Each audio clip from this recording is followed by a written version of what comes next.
Hello students, today in this lecture we are doing article related to elementary transformations. Elementary transformations को use करके हमने numericals निकाले थे जिससे रैंक ऑफ मैट्रिक्स हमने फाइंड आउट किया था।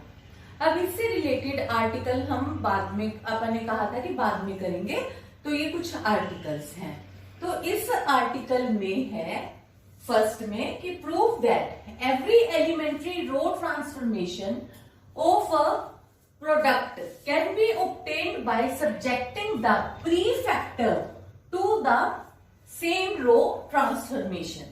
तो यहाँ पे है क्या कि जैसे देखो आप मैट्रिक्स को मल्टीप्लाई करते हैं तो ए कोई एक मैट्रिक्स है, बी कोई एक मैट्रिक्स है। पहली मैट्रिक्स को हमने रो के अकॉर्डिंग लिख लिया कि ये first row, second row, mth row. इसको हमने कॉलम के अकॉर्डिंग लिख लिया C1, C2, Cn। ठीक है। फिर जब हम प्रोडक्ट लेते हैं मैट्रिक्स की तो ये अपने पास यहां से क्या होगा कि पहले हमने ये A मैट्रिक्स लिख दी, फिर हमने B मैट्रिक्स लिख दी। प्रोडक्ट के लिए तुम्हें पता है कि तुम इस तरीके से मल्टीप्लाई करते हो। तो जब तुमने यहां से मल्टीप्लिकेशन स्टार्ट करी तो यहाँ पे क्या आएगा R1 C1, फिर क्या आएगा R1 C2, फिर क्या आएगा R1 Cn। सेकेंड रो में R2 C1, R2 C2 up to R2 Cn। Similarly Rm में ये चीज आएगी। तो देखो यहां से ही हमें बिल्कुल क्लियर है, this representation of the product AB shows that the rows of the product AB are the subjected to the same row। देखो ये पहली रो है तो यहाँ हर जगह पे क्या है R1 R1 R1, यहाँ पे क्या है R2 R2 R2। Second row में mth रो में क्या है Rm Rm Rm। तो ये हमारे पास यही आर्टिकल हमें प्रूव करना था। बिल्कुल इसी तरीके से अगर तुम ध्यान दो तो देखो कॉलम भी यही चीज है। अब देखो यहाँ पे पहले कॉलम में हर जगह पे क्या है सब्जेक्टेड टू कॉलम। अगर हम यहाँ पे prefactor of the same row transformation है तो वहां पे पोस्ट ट्रांसफॉर्मेशन ऑफ कॉलम है। तो यहाँ पे क्या हो गया देखो हर एक जगह पे C1 C1 C1, C2 C2 C2, Cn Cn Cn। ठीक है। तो ये हमारे पास ये आर्टिकल फर्स्ट था। In this article we have to show that by interchanging of a pair of rows of a matrix does not alter the rank of the matrix। तो अब अपने को ये पता है कि जैसे हमने +2 में भी किया हुआ है कि अगर हम दो रोज को इंटरचेंज करते हैं तो डिटर्मिनेंट में क्या डिफरेंस आता है। डिफरेंस सिर्फ और सिर्फ प्लस माइनस का आता है। अगर हम दो रोज को इंटरचेंज करते हैं तो एक बार इंटरचेंज करते हैं तो बाहर नेगेटिव आ जाता है, दो बार इंटरचेंज करते हैं तो नेगेटिव नेगेटिव पॉजिटिव हो जाता है। तो इसी के बेस पे अब हमारे को रैंक बताना है। और रैंक कहाँ से डिसाइड होता है? ऑब्वियसली डिटर्मिनेंट से डिसाइड होता है कि हम किसी भी मैट्रिक्स का डिटर्मिनेंट फाइंड आउट करते हैं। तो अब यहाँ पे अपने पास क्या है कि हमने ए मैट्रिक्स ली और हमने उसका रैंक कंसीडर कर लिया कि उसका रैंक R है। फिर हमने एक उसकी मैट्रिक्स इंटरचेंज, रोज इंटरचेंज करी 2 और नई मैट्रिक्स हमने कंसीडर कर ली B। फॉर एग्जाम्पल, ये हमें लेना नहीं है एग्जाम्पल, ये मैंने जस्ट वैसे शो किया है कि A मैट्रिक्स, सपोज ये एक A मैट्रिक्स है, इसका डिटर्मिनेंट मैंने इजी सी एग्जाम्पल ले ली। तो इसका जब मैंने डिटर्मिनेंट फाइंड आउट करा तो ये 6 आ रहा है। ठीक है। अब मैंने एक रो और इसे एक रो को म्यूचुअल इंटरचेंज कर दिया।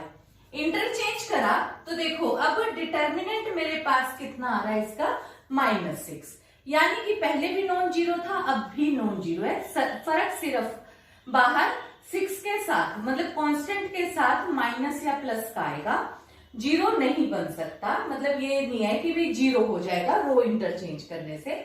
यानी कि जो रैंक ए मैट्रिक्स का है वही रैंक बी मैट्रिक्स का भी होगा। तो अब हमारे पास अब यहां से क्या हो गया कि हम we have to show that R is equal to R dash, क्योंकि हमने ये कंसीडर किया है कि A मैट्रिक्स का रैंक R है और जो ये इंटरचेंज करने से B मैट्रिक्स बनी है उसका रैंक हमने R डैश कंसीडर कर दिया। और अब हमें ये शो करना है कि दोनों का रैंक सेम है।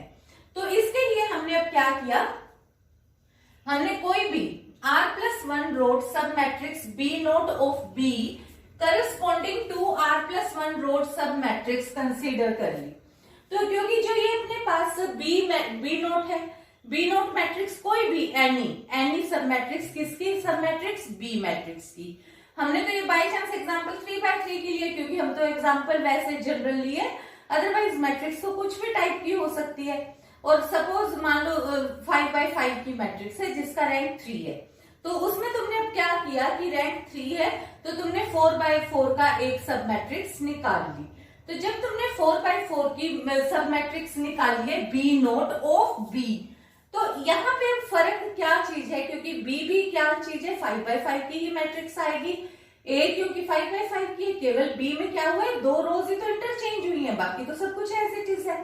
और रैंक उसका 3 है, तो यानी कि 2 रोज तो उसके अंदर 0 रोज है। तो यहाँ पे अपने पास है, हमने क्या कंसीडर किया, the rows of B not are same as that of A, only difference is that of position. तो यहाँ पे इसके अकॉर्डिंग हमारे पास जो बी नोट का डिटर्मिनेंट है वो किसके इक्वल आ गया, वो या तो डिटर्मिनेंट ऑफ ए नोट के इक्वल आ गया या फिर माइनस ए नोट के अकॉर्डिंग आ गया। According the affected rows are excluded और इंक्लूडेड। तो यहाँ पे ये वाली वैल्यू क्या है कि जो ये जो डिटर्मिनेंट ए नोट लिया है, ये किसका डिटर्मिनेंट है, ये बी का डिटर्मिनेंट है, क्योंकि बी नोट किसकी सब मैट्रिक्स ली है, बी की मैट्रिक्स कंसीडर की है सब मैट्रिक्स। तो ये उसके डिटर्मिनेंट का कांस्टेंट आंसर हमने कंसीडर करा। तो यहाँ पे अब रैंक ऑफ ए हमारे पास कितना हमने कंसीडर करके चले हैं हम, आर। तो इसका रैंक की डेफिनेशन के अकॉर्डिंग इस बात का मतलब क्या है कि every minor of order R+1 of A will be vanish, that is 0 हो जाएगा हर एक माइनर। तो उसके अकॉर्डिंग क्योंकि बी नोट के अंदर जो ये तुमने बी की ही वैल्यू ली है, और बी किसकी रो है, सारी की सारी ए की ही, ओरिजिनली ए की ही है, और ए के अंदर के सारे माइनर्स ऑफ रैंक R+1 क्या है, 0 है। तो डिटर्मिनेंट ऑफ ए नोट कितना आ जाएगा, विल बी इक्वल टू 0, और ए नोट 0 है तो इसलिए क्या हो गया, बी नोट भी अपने पास 0 हो गया। Since B naught is every minor of order R+1 of B. अब ये जो बी नोट हमने कौन सा माइनर लिया था, R+1, किसका लिया था, बी का लिया था। तो इससे हमारे को क्या पता चला, यानी कि वो भी 0 आ रहा है। तो it follows that every minor of order R+1 of B vanishes, means 0 आ रहा है। तो इसका मतलब क्या हो गया कि रैंक ऑफ बी जो है वो हर हाल में या तो आर के बराबर है या आर के से छोटा है। तो that is R dash will be less than equal to R. अब यहाँ पे दोबारा से नहीं करना, क्योंकि जो ये बी नोट है वो किसका इंटरचेंज है, वो ए का इंटरचेंज है, ए किसका इंटरचेंज है, बी का इंटरचेंज है। तो ऐसे ही अब हम यहाँ पे शो कर देंगे। Similarly we can prove that, prove दोबारा नहीं करना, बस लिखना है। Similarly we can prove that R is less than equal to R dash. तो यहाँ से इन दोनों इक्वेशन से हमारे को क्या कंक्लूजन हुआ, इसका मतलब हो गया कि R dash will be equal to R, means interchange करने से किसी भी मैट्रिक्स की अगर 2 रोज हम इंटरचेंज कर देते हैं तो उससे रैंक पे कोई इफेक्ट नहीं होगा। So let us move on another article. In this article, we have to prove that multiplication of elements of a row by non-zero number does not alter the rank of the matrix. इस पर हमारे पास A matrix कैसे दी हुई है, जैसे यही हमने A matrix ले ली और अब इसकी किसी एक रो, मतलब मैंने सेकंड रो को 2 से मल्टीप्लाई कर दिया, फिर मैंने इसका डिटर्मिनेंट निकाला। तो ऑब्वियसली तुम्हें पता है कि जब हम डिटर्मिनेंट निकालेंगे तो वो 2 से मल्टीप्लाई हो जाएगा। जैसे ए मैट्रिक्स का डिटर्मिनेंट अगर 6 था तो बी मैट्रिक्स का डिटर्मिनेंट 12 हो जाएगा। और अब यहाँ पे हमारे, और 6 भी नॉन जीरो था, 12 भी नॉन जीरो था, मतलब ये है कि रैंक किसी भी नॉन जीरो वैल्यू से अगर हम किसी रो को मल्टीप्लाई करते हैं तो कोई भी इफेक्ट नहीं पड़ता। तो उसके लिए अब हमने क्या किया, हमने लिया फिर से कोई भी एक मैट्रिक्स ली जिसका रैंक हमने आर कह दिया, फिर हमने मल्टीप्लाई करा कि इस ए मैट्रिक्स की किसी भी एक रो को, क्योंकि ये तो नहीं ना हम लिख सकते, हमें तो ए बी ही लिखना पड़ेगा, तो किसी भी एनी रो को by C and which C is not equal to 0। तो जो नई मैट्रिक्स बनी है उसको हमने नाम क्या दे दिया, ये लिखा नहीं पर वैसे जनरल में बी नाम दे दिया, और बी का रैंक हमने R डैश कंसीडर कर लिया। अब हमें क्या शो करना है, obviously R is equal to R dash show करना है। उसके लिए फिर से अगेन बिल्कुल सेम जैसे पहला आर्टिकल था, बिल्कुल सेम प्रोसेस से ये आर्टिकल चलेगा कि consider any R+1 rowed sub matrix B naught of B corresponding to R+1 rowed sub matrix of A naught of A। क्योंकि जो A मैट्रिक्स है उसकी R+1 रो कौन सी हुई, जो भी आएगी, और B मैट्रिक्स की B नॉट जो भी R+1। क्यों हमने R+1 क्यों लिया, क्योंकि हमने रैंक R कंसिडर किया हुआ है। तो यहाँ पे the rows of B not और क्या है, वो सेम है, A वाली ही है। तो चाहे A में हो रोज, चाहे B में हो, चाहे B नॉट में हो, A नॉट में हो, रोज तो सारी की सारी सेम है। फर्क किसका है, सिर्फ और सिर्फ C के मल्टीप्लीकेशन वाली रो का है कि वो रो हमने इंक्लूड करी है R+1 रैंक लेते हुए या नहीं, माइनर जब हमने लिया R+1 का। क्योंकि देखो हो सकता है कि भी मैं जब यहाँ पे हो सकता है कि 0 वाली रो, कौन सी रो से मैंने 2 मल्टीप्लाई किया, यहाँ तो मैंने लिखा है, पर जनरल में तो मुझे पता नहीं कि मैंने कौन सी वैल्यू रो के साथ C को मल्टीप्लाई किया है। तो जब मैं उसका डिटर्मिनेंट निकालूंगी तो R+1 वाला जो भी B नोट है उसका डिटर्मिनेंट कितना आएगा, या तो A नोट आएगा। A नोट कैसे आएगा, मान लो मैंने C से मल्टीप्लाई करी हुई वाली रो छोड़ दी, R+1 वाली जो माइनर लिया है वो वाला मैंने छोड़ दिया, तो एज इट इज ही आएगा। और अगर मैंने वो C के मल्टीप्लीकेशन वाली रो कंसीडर की हुई है बीच में, तो C into A naught, determinant तो वही सेम ही रहेगा। According affected rows are excluded और इंक्लूडेड, तो इसके अकॉर्डिंग, बट हमारे को पता है रैंक ऑफ A कितना है, इज इक्वल टू R है, तो every minor of order R+1 of A vanish हो जाएगा, यानी कि A naught will be equal to 0, so B naught equal to 0। B naught every minor of R+1 किसका है, B का है। B तो इससे क्या कंक्लूजन हुआ कि B के B ऑर्डर कितना होगा, every minor of order R+1 of B vanishes. तो इससे क्या कंक्लूजन निकला, rank of B will be less than equal to R, that is R dash is less than equal to R। और similarly we can prove that R is less than equal to R dash. तो from 1 and 2 we conclude that rank of both matrices are same. So next is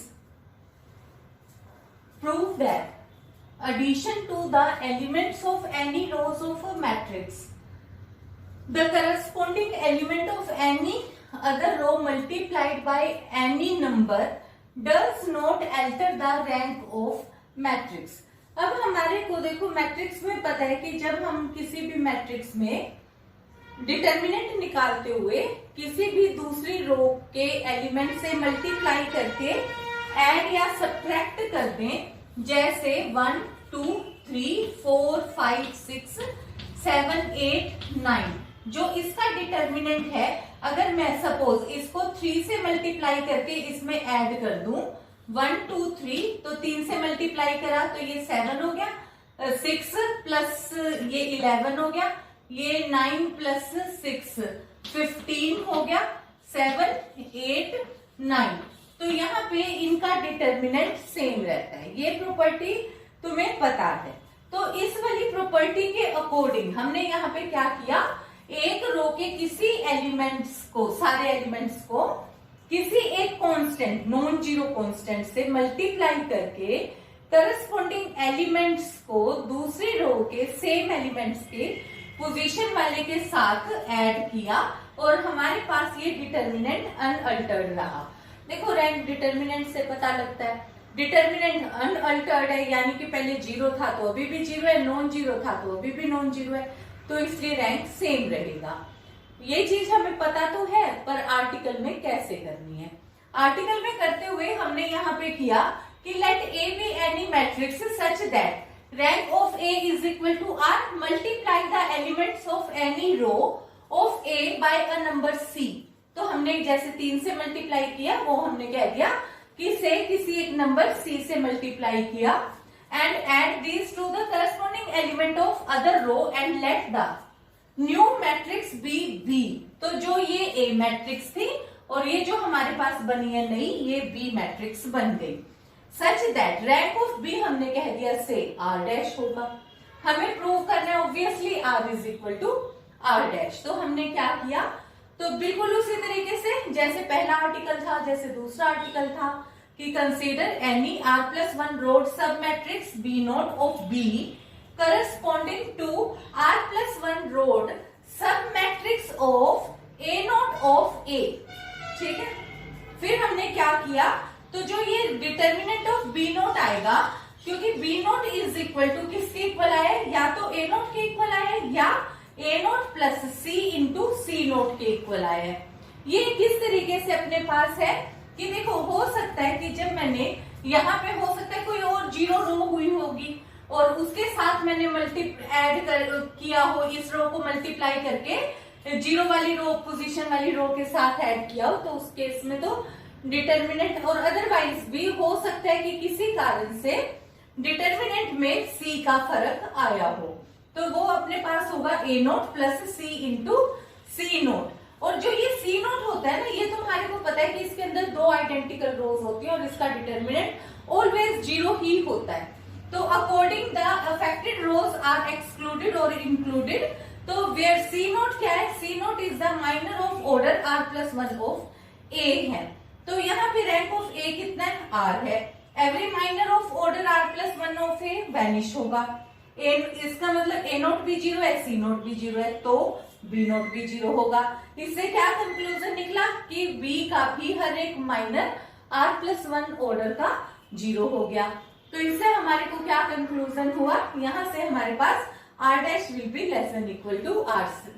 second part फिर again नहीं करना है, लिखना है केवल। Similarly we can prove that R is less than equal to R dash. तो यहाँ से एक और दो इक्वेशन से हमें क्या कंक्लूजन हुआ कि rank of both matrices are same.